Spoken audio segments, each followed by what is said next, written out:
What kind of culture do you want to be a part of? One where burnout and stress leads to tension and misalignment?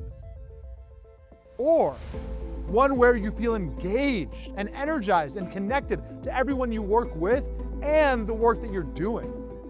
People feel like they are a pot of boiling water that has been on high heat all day long. And by 6 p.m., the water has evaporated, you're empty, and you have nothing left to give. Stress is essential. We actually need it to help us rise to the occasion. But too much of it turns it into a roadblock instead of a motivator.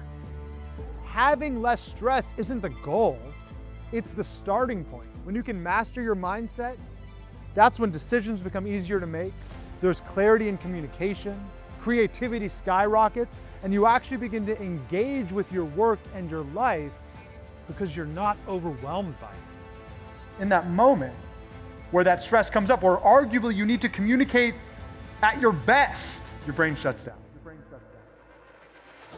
How do you actually reframe stress so that it can be helpful for you instead of harmful? So that instead of that constant feeling of overwhelm, you can start to thrive at work and at home.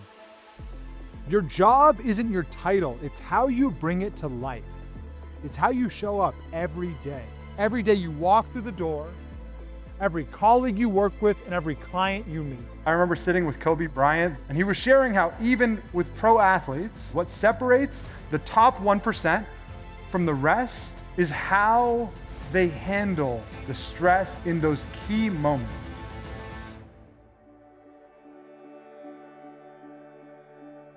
You're gonna learn the 3 steps to reframing stress so it can be helpful instead of harmful. Between stimulus and response, there is a space.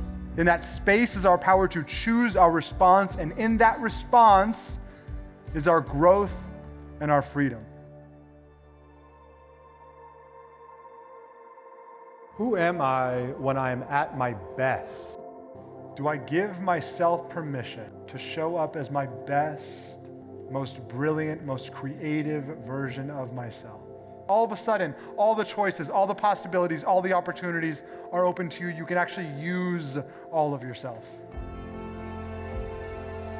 Whether it's a sales team, leadership, or employees across an organization, how you respond to stress will define your success. When Einstein was working on his greatest breakthroughs, he would step back, pick up his violin, and play for 20 minutes. Because he knew his whole brain and body would be reset. And you have Einstein's violin inside of you. When you step back, when you reset, and when you recharge, you literally open up the aperture of possibility. Your brain and your body start working for you instead of against you. When you master your mindset and unmanaged stress isn't in control, you don't just feel better, you perform better. You begin to feel energized, engaged, and actually connected to the work you do and the people you work with. And that peace, that clarity, that focus that you're looking for is one breath away.